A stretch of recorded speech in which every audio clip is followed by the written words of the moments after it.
ঝাড়খণ্ড রাজ্যসভা নির্বাচনের চমক, নির্দল প্রার্থী পরিমল নাথওয়ানির অবিশ্বাস্য জয়। 56 বিধায়কের সংখ্যার ইন্ডিয়া জোটের বড় ধাক্কা, 24 বিধায়কের এনডিএ শিবিরের জয়। সংখ্যার অঙ্কে পিছিয়ে থেকেও জয় ছিনিয়ে নিলেন এনডিএ সমর্থিত নির্দল প্রার্থী পরিমল নাথওয়ানি। ক্রস ভোটিং এর জেরে কংগ্রেস প্রার্থীকে হারিয়ে রাজ্যসভায় পৌঁছালেন আম্বানি ঘনিষ্ঠ পরিমল। বিধায়কদের মাথাপিছু 150 কোটি টাকা, ঘোড়া কেনাবেচার নতুন ইতিহাস ঝাড়খণ্ডে। ইন্ডিয়া জোটের 56 বিধায়ক থাকলেও বিরোধী জোটের প্রার্থী পেলেন মাত্র 20টি ভোট। অপ্রতিরোধ্য নাথওয়ানিকে আটকানোর ক্ষমতা নেই মোদী শাহেরও, এমন দাবি রাজনৈতিক মহলের। ঝাড়খণ্ডের 2টি রাজ্যসভা আসনের নির্বাচনে তীব্র লড়াইয়ের মাঝে শেষ হাসি হাসলেন পরিমল নাথওয়ানি।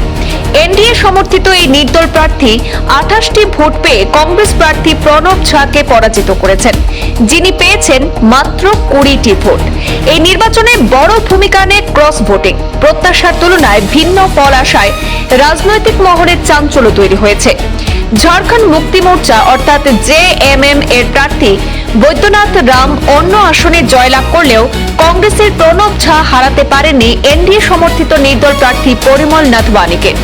28 ভোট নিজের অনুকূলে নিয়ে অবিশ্বাস্য বিজয় হাসিল করেছেন শিল্পপতি তথা রাজনৈতিক পরিমল নাথওয়ানি। বিশেষজ্ঞদের মতে এই ফলাফল শুধু একটি আসনের জয় নয়, এটি বিরোধী জোট ইন্ডিয়া ব্লকের জন্য বড় ধাক্কা।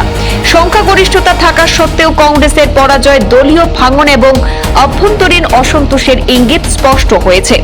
ক্রস ভোটিং, রাজনৈতিক সমীকরণ আর অঙ্কের হিসেব সব মিলিয়ে ঝাড়খণ্ডের রাজ্যসভা নির্বাচন আবারও প্রমাণ করল রাজনীতিতে শেষ কথা বলে ফলাফলে।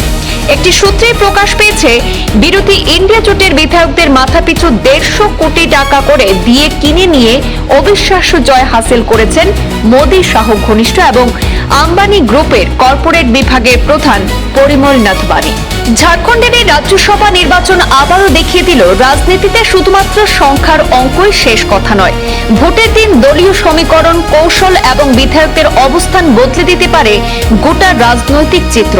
আর সেই কারণেই পরিমল নাথওয়ানির এই জয় এখন ঝাড়খণ্ডের সীমানা ছাড়িয়ে জাতীয় রাজনীতিতেও ব্যাপক আলোচনার কেন্দ্রে। ব্যুরো রিপোর্ট, পূর্বাঞ্চল প্রতিদিন।